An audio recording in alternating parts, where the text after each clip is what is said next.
Hello. Welcome. It's somber times around here. Um, Danny Ainge continues to harm my physical health, mental health, well-being. Austin Ainge, Danny Ainge, whatever it is. Whatever you want to call it. They just they need to retire, fire them, get them gone. Just cut them out. They no longer deserve to be here. I don't care that Utah is mid at best. Get them frickin' gone, okay? Get. I'm trying to remember where we last picked off on NBA news. I didn't record for a little bit just because there really wasn't much substantive news. I talked about the Mike Brown hiring. Talked about Dinwiddie. I think I talked about Exum. I talked about Ayton. I definitely talked about Ayton. I talked about Vogel. Sorry, I probably should have done... Yeah, because I talked about Shamgod. Jared Dudley. I think this is where we left off. Jared Dudley, top assistant for the Denver Nuggets. Cool. Dudley, by all reports, great assistant coach. Future head coach. Just seems like a guy who knows ball and has been liked basically everywhere he's gone. So, totally fine move, honestly. Rockets, and this guy will come back up a little bit later. They are waiving Jacques Landau ahead of his July 7th guaranteed. So today, this happened on the 3rd. Landau signed with... can't remember off the top of my head, but I won't spoil it for you. Hayes returning back on, I think, a minimum. Let me double check. What's hard is oftentimes contracts take a little bit of time to be announced, and most like your Shams aren't really going to report on that, because this is where I guess into just real NBA pervert stuff. But okay, 1 year, little under 3. Yeah, it's the minimum. So totally fine. Third, maybe second string center, but I think this is fine. Jabari Walker, 2-way deal with the Philadelphia 76ers. I think he's a totally fine swing. I'm not a big Jabari guy, but young enough, I think is just can play some NBA minutes if he needs to. I mean, for a 50-game guy, I think he's fine. Like, I don't... Cheap contract, there's just not a ton to it. Like, I just think he's totally fine. Not a ton to say there, honestly. Mo Wagner, 1 year, $5 million. No shocker there. Glushon, good agent. We'll have to see how he plays. I mean, he's probably out for basically this whole season. Like, this is a very much, we have your brother and we want to keep him happy type situation rather than you will be our backup center. Because, I mean, I think, was it his ACL that he tore?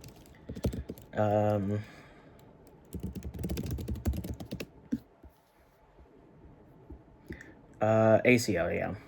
So that's a pretty substantial amount of time, shorter than an Achilles, so he could be back middle to end of next year. But he's not going to play any sort of substantive role. But I think that's fine. If he comes back, can be just himself. I think that's totally fine. This is one that is very interesting. Houston Rockets. I've liked their offseason so far. I didn't love the Dorian Finney-Smith contract, but I understood it.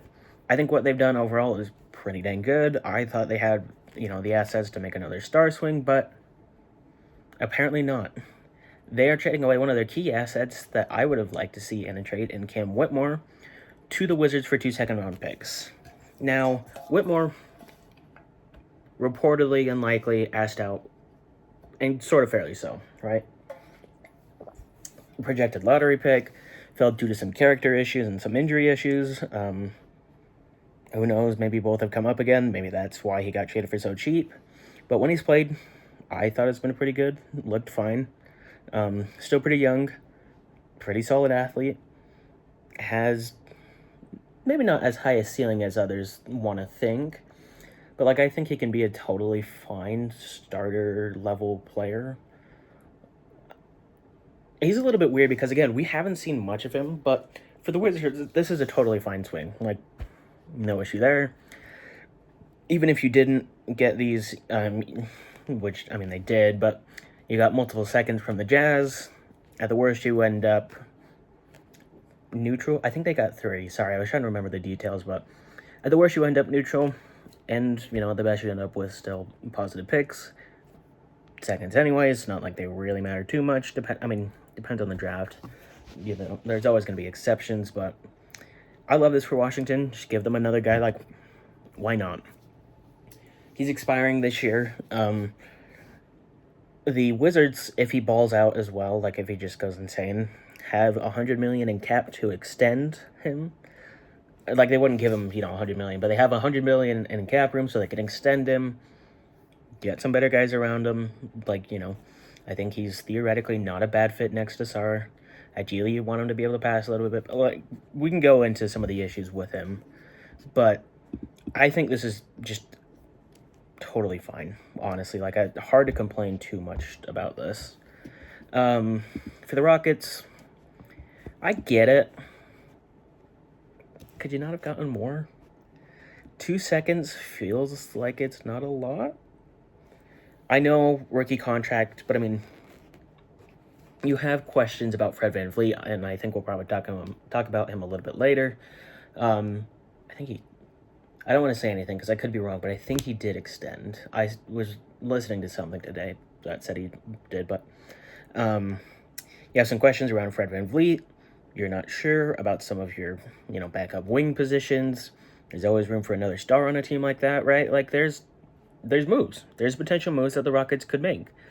This doesn't necessarily take them out of these moves, but, you know, a young guy in Cam Whitmore, somebody that they can, I mean, just very easily expend, him not being on the team anymore makes that a little bit difficult. I understand why they did it, wanted out. They weren't able to give him a ton of run, but I'm assuming this means they're going to pay Tari coming up. But again, I mean, you had some young guys that you traded, fine. Traded them for Kevin Durant. But now, I mean, you had the moves for another trade. You have N'Faly Dante, who I don't hate. He won't get much run, though. Who else? Reed Shepherd, Jabari Smith. At the time, what's-his-face? I'm sorry, I'm tired. Cam Whitmore. And then you had a bunch of assets as well. You had that VanVleet contract. You still have a pretty substantial amount of picks. The Dorian Finney-Smith contract, solid. I know you can't trade him for a little bit, but yeah, I don't know. You had Fred VanVleet on a 42. Like, there were moves that I think they could have made with Whitmore. Obviously, I don't know the market for sure. This is just a type of move that I think you wait until the deadline and just see what's out there. At worst, you maybe lose him. At best, you get a solid rotation player that you have the rights to extend. I mean, I don't know. Ultimately, there's a reason I'm not an NBA executive as much as I think I could be one. Sorry, my back's hurting. I dinked it up pretty good at work, so I'm just changing position a little bit. But ultimately, there's reason I'm not an NBA executive. There's always going to be circumstances we don't know. But I would have liked to see him in some sort of move for a star, be that, you know, a Devin Booker, be that, like, whatever. I think he's an asset, and I think he could have gotten more value, but I think this is fine, just theoretically. Clear up a spot. You know, there's still a couple good free agents available. You know, you can get another shooter, get another defender. I don't hate it. I don't necessarily love it for the Rockets. I love it for the Wizards, but I don't hate it per se.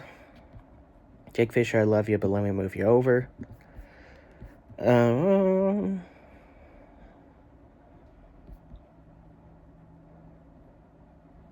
Yeah, this is what I was talking about.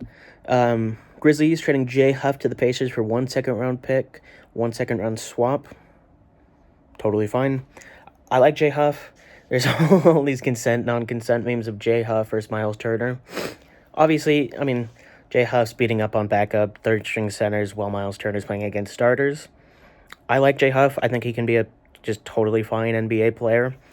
I think he's probably best as your bench center, but, with a team with a team that's lacking talent, dearth's a word, right? With a team that's lacking talent at center position, with a team that has a lot of questions at the center position, I think this is fine. Yeah, a dearth at center, scarcity of lack or something. A dearth of talent at center, I think this is totally fine. I mean, that's not a lot to give up for him, especially when you do consider yourself not a contending team per se, but at least a competitive team. I think he fits in nicely. We need to make sure, some of that passing and shooting, make sure that can stay, especially because it is on lower sample size. But I think this is totally fine. For the Grizzlies, they still do sort of need some centers. I mean, not like Jay Huff was playing a ton. Yeah, he's played career 95 games. 64 last year. That's more than I thought. But for the Grizzlies, I think this is a fine return. I mean, you got him in, I want to say off a G League team. I don't think he was like a Europe guy. But at the very least, you got him for very, very cheap, and now you got some 2 seconds for him. Again, my biggest concern is like some of the lack of players at center. I know you are going to have guys like Edey, Aldama can theoretically shift up, but Edey's out. Edey's out for an unknown amount of time, and, a guy that big, I don't necessarily trust to stay healthy. Jackson, best of the 4, can play some 5, but again, best of the 4. After that, that's sort of it. Like, our Brandon Clark got injured again. Aldama maybe can shift up. Do we see Marvin Bagley get some run? He might be expired. Do we see some Cam Spencer at center? No, I'm just kidding. But I'm curious to see what the Rockets do. Or not the Rockets, sorry, the Grizzlies do. I just said Rockets again. I was talking about the Grizzlies after we talked about the Whitmore deal. I'm interested to see what they do. Again, value-wise, I think this is fine. But I still think you do need a center. I think he fits well with Ja. I think he fits well with Jackson. I think he fits pretty well with Edey, honestly. It's a floor spacer who can play some good defense. Be a help side blocker? Like, I don't know. I think this is fine. I don't necessarily take any issue with this. I just have some concerns for Memphis with literally lack of players at center. For Indiana, they needed centers. Wiseman injured, Isaiah Jackson injured, Turner gone. Like, I think this is just fine. Like, they just literally need somebody. I didn't see this. Jacques Landale deal with the Grizzlies. Again, I still think they probably want to add one more. Like, your guys at center are just off injured. Jackson, Edey, I guess now Aldama probably has to shift up, but I don't mind Lando. I think he's a totally fine backup third string. I think he's going to end up starting. I don't think he's as good a player as Jay Huff. But I think this is fine. Again, a team like this, you just sort of need bodies, and then you can just sort of go from there. But, yeah, I don't mind this. I prefer Huff, but getting 2 seconds isn't bad. Replacing him with Landale isn't terrible either. What else? Oh, this is the funny trade that Shams has been hyping up forever. A 7-team trade. A league breaker. All right? This is earth-shattering, league-breaking. I mean, I don't know if I'll be able to look at basketball the same. Not just the NBA, European, Summer League. Well, I guess that's NBA adjacent. NBA Junior League, I guess. D-League, college. I mean, even street ball. Hell, when I play basketball, I'm not going to be able to look at it the same. Right? Like, this is just insane. 7-team trade. And in all honesty, it's trades that we already knew that are just apparently combined together. Phoenix. Jalen Green, Dylan Brooks, Malwatch, sorry. we knew they were all getting him as part of the Phoenix deal. Rasheer Fleming, Kobe Bryant, Daquan Plowden, future second. We all knew that. A lot of those seconds they already had. I think 2 of them are from the Rockets. I mean, I could be wrong, but like either way, bunch of seconds, second round draft picks, guys they drafted, like doesn't really matter too much. I don't hate Rasheer Fleming. Daquan Plowden is sort of interesting. Kobe Bryant, I don't know a ton about. Daquan Plowden. They also got somebody from, I can't remember his name. I'm sorry. MVP in Europe, just small forward who can basically shoot. I guess Daquan Plowden got waived. Okay, well, fine. I guess you did get a bunch of seconds that are now coming in. Like you're gonna keep Fleming. You'll probably keep Kobe Bryant. Houston, Kevin Durant, Clint Capella. Brooklyn, 2 seconds. Again, just part of the deal, just for I think purely contract sakes. I don't actually know how they got those. I don't really remember how they got those seconds. Again, doesn't really matter a ton. My guess is they're taking on some salary and just waiving it. Golden State Warriors, Alex Tuhey, Jemai Mashak. I doubt either of them play. I don't hate either of them as prospects. I don't think I might have had Tuhey in my top 100. Let me just remind myself on who he is.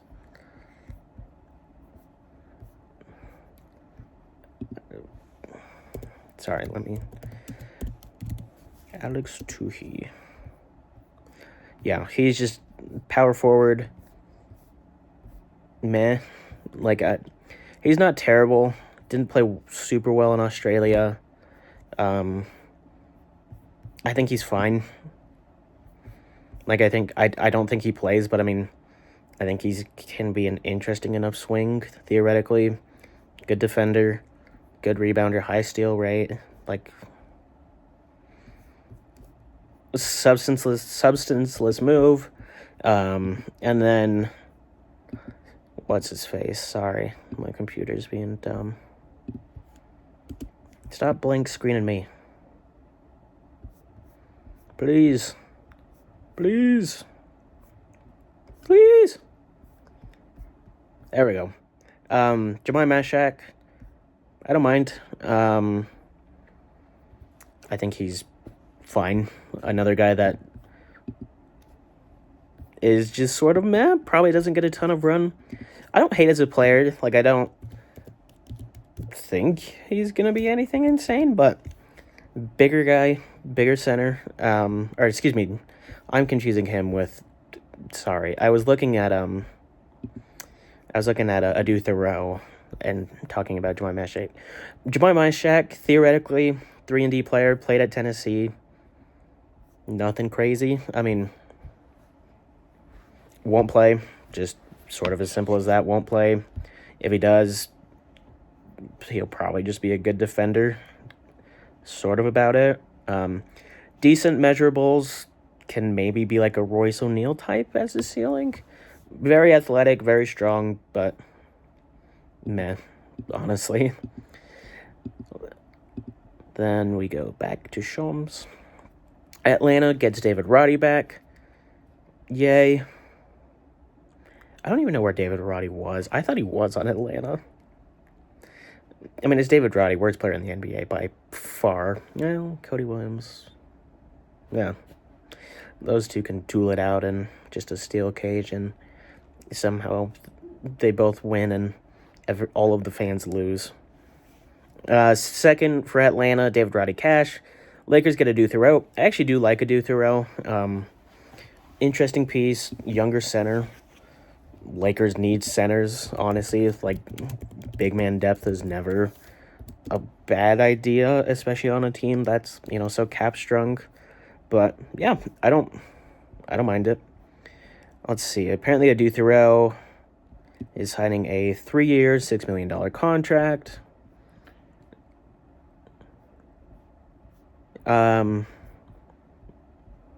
Won't play in Summer League. No, he's a wing. He's like a 6'8" wing. Sorry. Some of the later guys I get a little bit confused.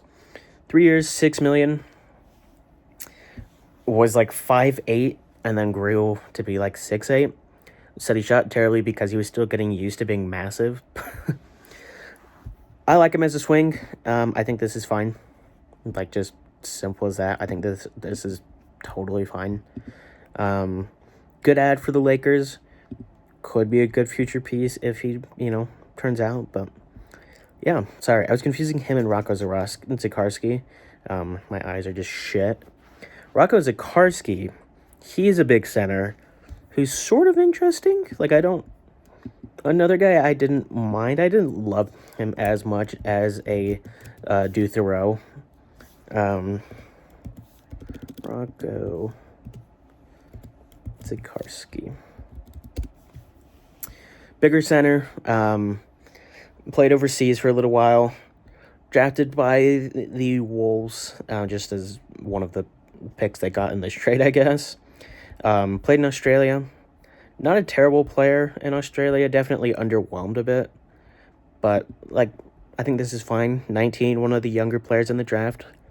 7'4", 260 pounds. Young, pretty good rebounder. Sort of it. Didn't play a ton in Australia this year. His per 36s aren't terrible. 14 points, 10 rebounds, 2 blocks, 1 steal, 2 turnovers, 10 rebounds, fine. Can maybe shoot it a little bit. Probably not. I mean, he took half a 3 a game, but offensive rating solid, defensive rating not as good, but, guy that big who can maybe shoot, take a swing on him, fine. I don't know if he makes the final roster, but I think this is totally fine. They also just need center depth. If he hits, cool. Can be a good fit next to Ant, but that's sort of it. That is the first 7-team NBA trade ever that Chomps has been hyping up forever. Very substanceless. Just a bunch of individual trades that are apparently packaged together. That's just it. That's all I have to say on it. When the most interesting part, because we've discussed the Kevin Durant trade to death, when the most interesting part of the trade is the young players like Rocco Zikarsky is one of the more interesting parts of the trade. It's substanceless. Here we have another interesting situation. Denver is apparently still beefing with Jonas Valanciunas, who still just very well could go and play in Europe. Denver has informed Jonas Valanciunas' reps that the franchise fully intends to have him honor his contract, as the Nuggets view Valanciunas as a critical center addition to break up Nikola Jokic. Back up, sorry, my mouse was covering it. Nikola Jokic and play alongside him. Greek team Panathinaikos. I learned how to say it a couple days ago. Panathinaikos.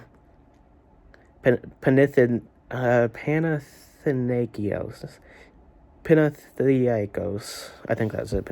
Panathinaikos. Sort of a power boss, bad bitch move by the Nuggets, being like, hey, you're under a contract, you will play. Fight me. Jonas, I can just run laps around you, you slow bastard. The new GM's words, not mine. No. I would never say anything negative about Jonas Valanciunas. Why would I do that? I love Valanciunas. I've never had any critiques against him at all. I think he's the perfect center. I think he's Wilt 2.0. I mean, I know Yannick Conor Naderhauser was Wilt Chamberlain at the draft combine, but, I mean, Jonas Valanciunas just is Wilt Chamberlain. Wilt Chamberlain changed his identity again. He actually didn't die. Like Epstein, still alive. I'm just kidding. But we'll have to see how that plays out. I understand if he leaves, but I also think it would be a pretty good ad for the Nuggets if he stays. My guess is he stays. I don't really know why he would leave. Unless he just, hates Denver or has some vendetta against somebody on the team. It's a lot less money, likely. Because it's not like that league is anything insane, but we'll have to see. that sucks for Denver. I mean, they're sort of in the same position as they were before. If he leaves, Daron Holmes still exists. We'll have to see how he looks after his injury, but yeah, I don't hate it. We'll have to see. I say I don't hate it. I don't hate it because I don't really care too much, because I mean, he'll be back on the team. I'd be shocked if he wasn't. Ryan Rollins, interesting guard, defender, pass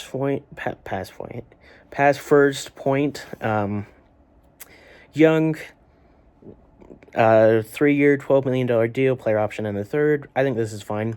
They need somebody who can handle the ball outside of Giannis, somebody who can pass outside of Giannis. Like, we are going to get a substantial amount of Kevin Porter Jr. handling the ball, and I just want to prevent that as much as possible, so I love this move. I think this is totally fine. Good enough swing, basically a minimum. Like, I think this is fine. And if it doesn't work out, he can decline his player option third year. Like, this is 2-year bet. 2 years from now, Giannis could be gone. And even if he's not, even if he sticks around again, like, it's $4 million.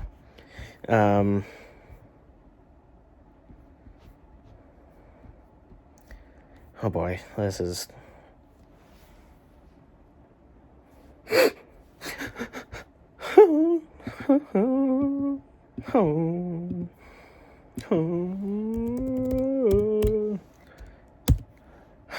John Collins. The much maligned, the much intrigued, I guess.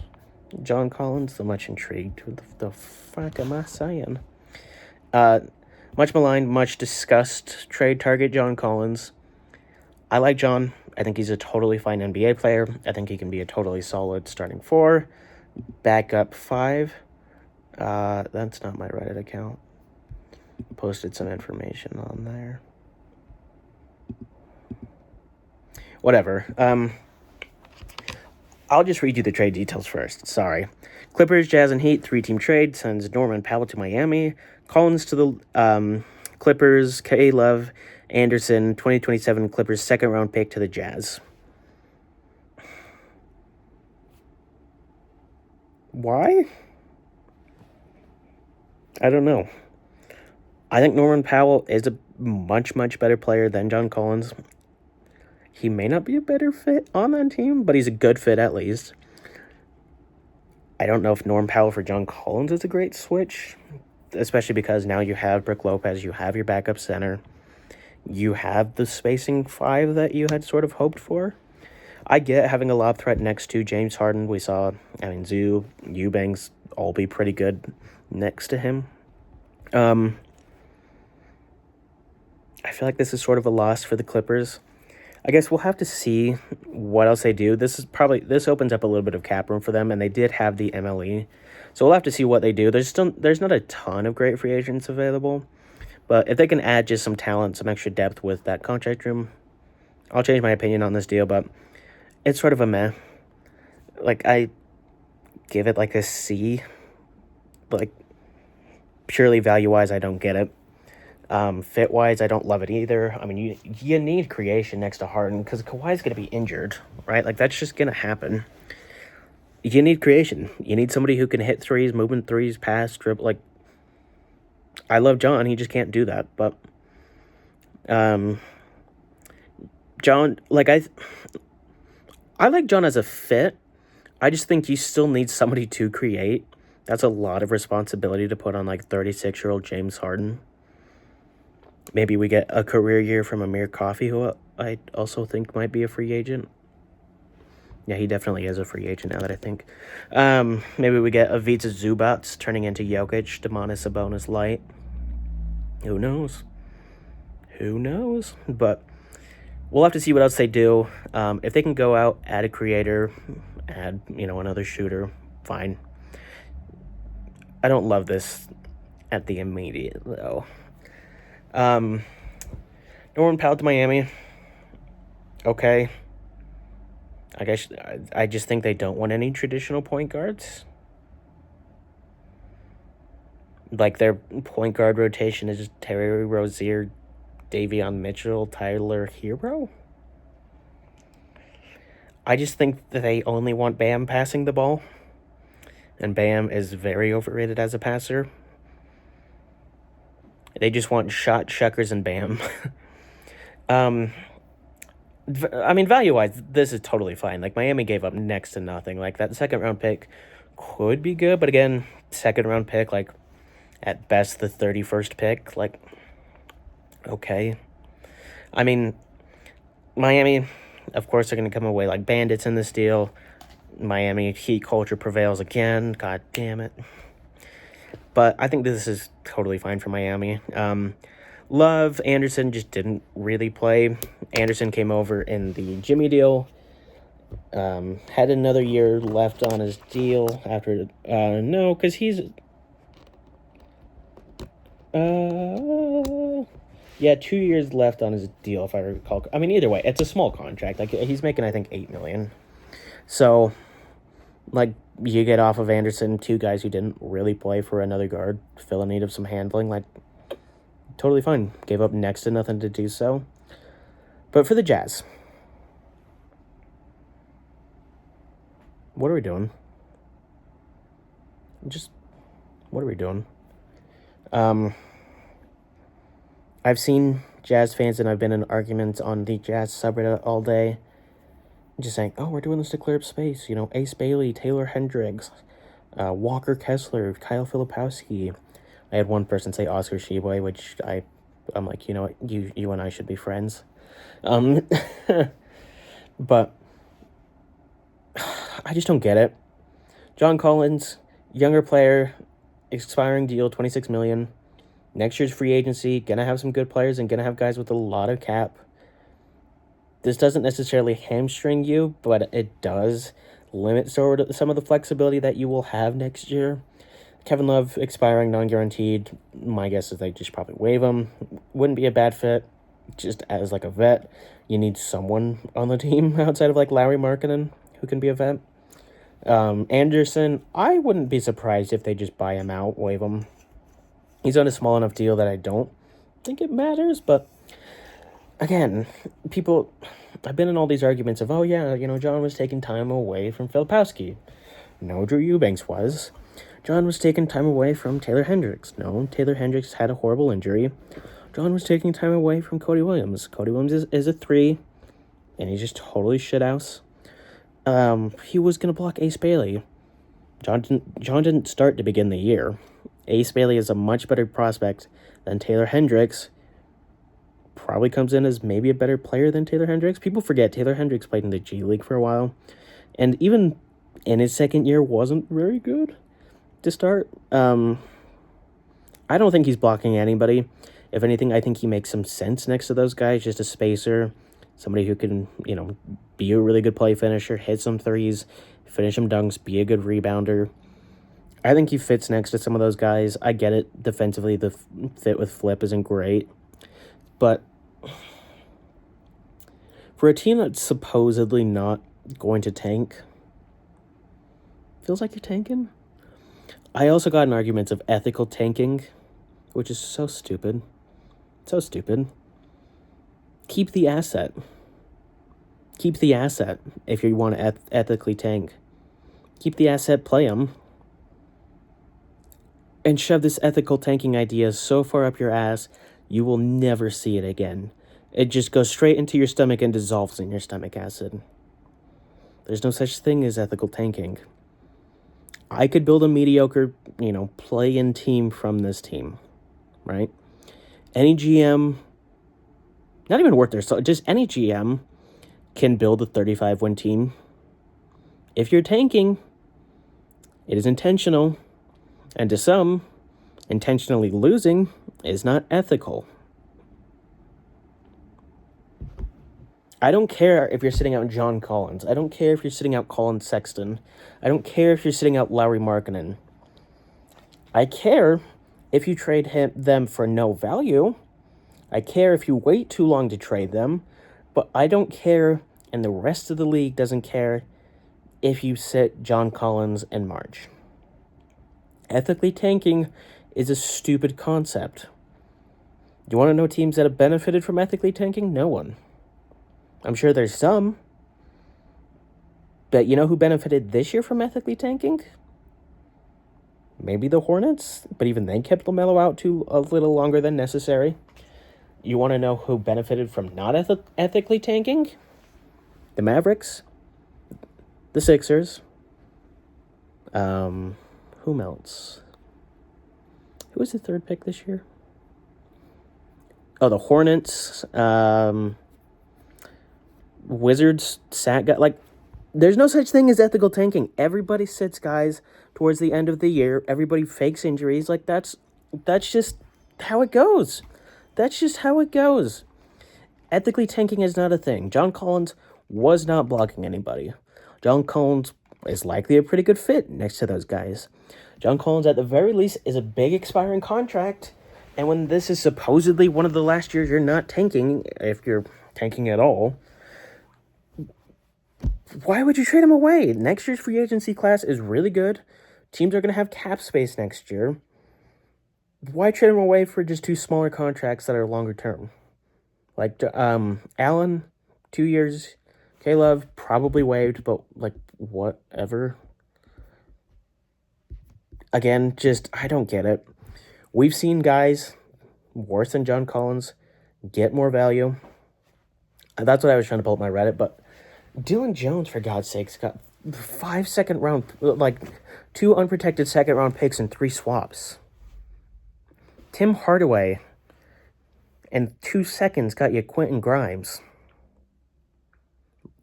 Harrison Barnes, taking on the Harrison Barnes contract, giving nothing up. They got you a first. I mean, they gave away like a protected top 55 second to the touching rule, but just how did you not get more? Neither of those guys are going to play. If they do play, it takes the whole idea of, we're taking away John because he was blocking him. It takes that whole idea and shoves it down in the gutter. And even still, if you're clearing up space for the bigs, Yusuf Nurkic still exists. It's okay to keep him around, Austin. I know, you're trying to fix the mistakes of your father. He didn't say it. I said that like he said that, but you're trying to fix the mistakes of your father, be opposite of him, and not wait too long. I'd rather you just play him out. Get some good games from him, get some good spacing from him, and just let him go. You're now just neutral on takes after trading Colin Sexton. I didn't like the Walter Clayton trade. You're a net. I know I'm saying this over seconds, but again, you've lost multiple seconds for guys who probably won't play a ton anyways, even with the space cleared out. The assets that we're supposedly so valuable that they can't be traded, we're still looking for a better trade. Every team has interest in them. They're getting fuck all. Like, they got Yusuf Nurkic. They lost us a second. Like, I don't get it.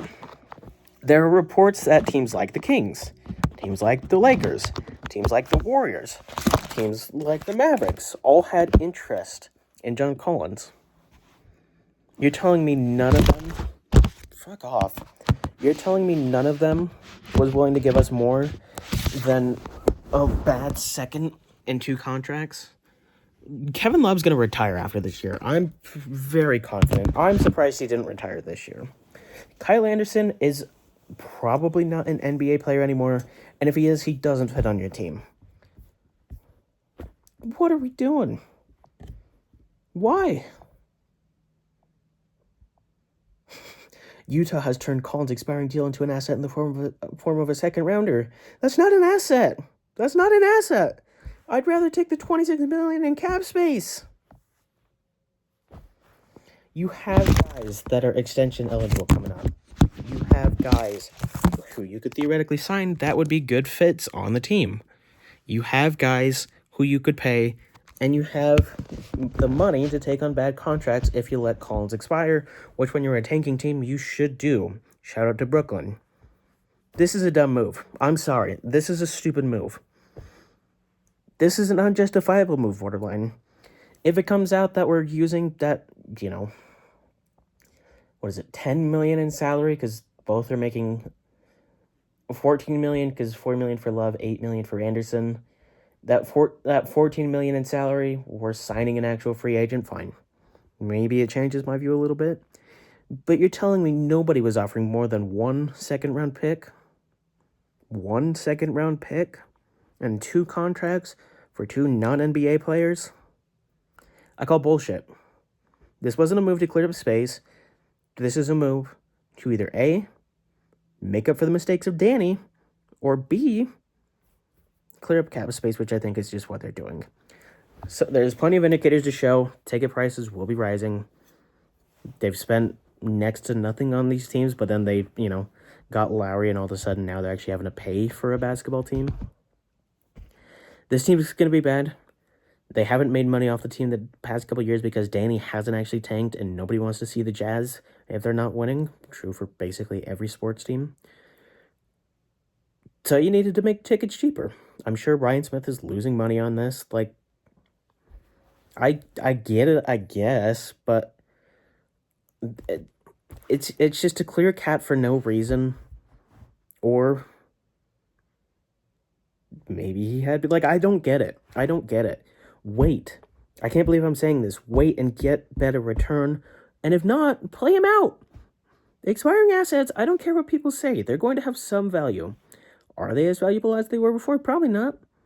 But in a uniquely good free agency next year, with uniquely available cap space, you keep him. This is stupid. It's stupid. I just don't get it. Austin Ainge is a bad GM.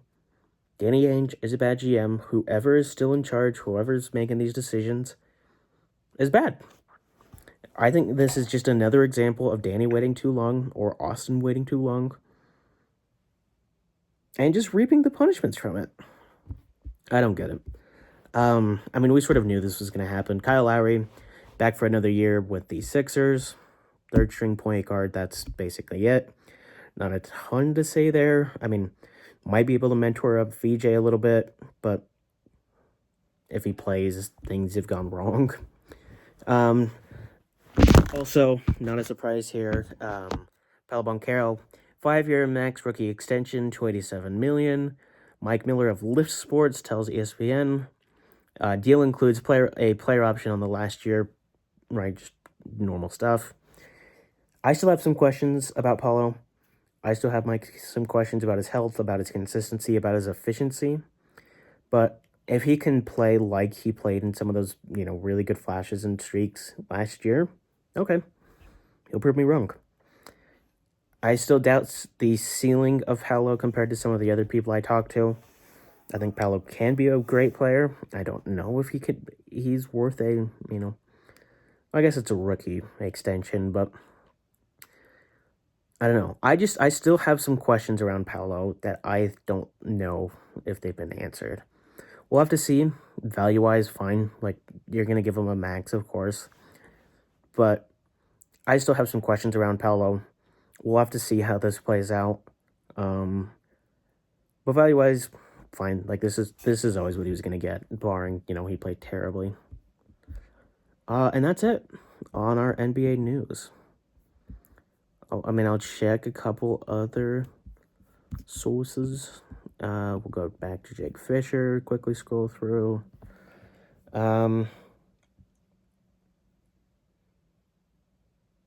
Bradley Beal is likely being waived and stretched. Most reports say he's probably going to the Clippers. If they replace Norman Powell with Bradley Beal, I think this is fine. In fact, I actually like the outcome more than if they just kept Norman Powell. We'll have to see. Again, speculation, but I think this is fine. Like, if he gets waived, that's brutal for the Suns. I'd almost rather just keep him, pay the 2 years left on his contract and be done with it. Make him uncomfortable enough that hopefully he's fine with being moved, but you're just in such a shitty position. There's not really anything you can do to win, quite honestly. Al Horford still hasn't ended up anywhere yet. Likely will end up on the Warriors or just retire. I'd like him on the Warriors, give him an interesting aspect with spacing. I still think they need creators. I still think they need some defenders. I still think they need just some offense and quality depth.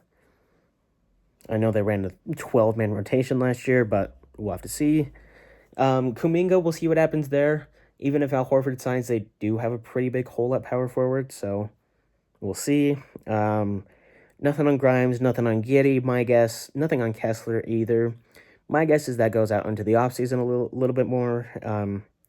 I'm thinking I'll give it like another week or two before I do, off-season grades, as there are still some solid free agents available. But we'll have to see. We'll have to wait and see. As always, there can always be moves that, shock and amaze us all.